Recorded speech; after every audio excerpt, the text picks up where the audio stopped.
Good evening and welcome. My name is Nancy Morgan Bright.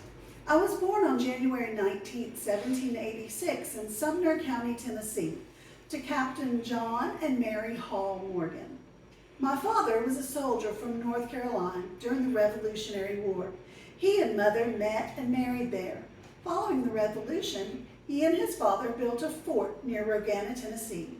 At this time, the area was known as the Cumberland and was generally unsettled. My siblings and I were all born and reared at the fort, and we were surrounded by wilderness and the natives.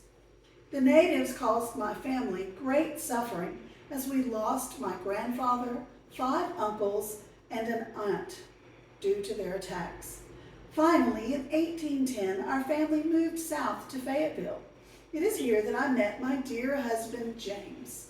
I am James Bright. I was born June 16, 1787, in Bettitort, Virginia. Although my family did move to Kentucky when I was just a little one.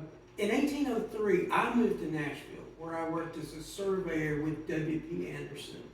After 4 years, I also moved to Fayetteville, where I met this lovely lady, and we got married on February 9th, 1813. Through the years, I became a well-respected member of this community. I actually donated the land for this church and for the cemetery here. I worked as a surveyor and I was a clerk for the circuit and chancery courts. As a surveyor, I was responsible for laying out many borders and territories for the governor of Tennessee and also for the president of the United States.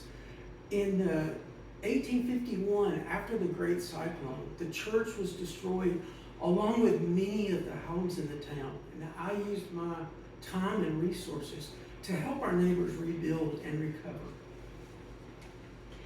James and I were quite devoted to one another, ready to share in each other's joys and sorrows. I took my duties as wife and mother quite seriously, managing our home with great prudence. James and I had 10 children together, 5 boys and 5 girls. Most notably among them was our son John Morgan Bright.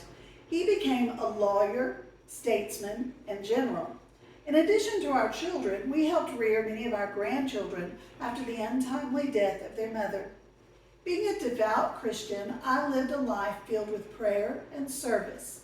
On my deathbed, I led my family in one final prayer before passing peacefully at the age of 72.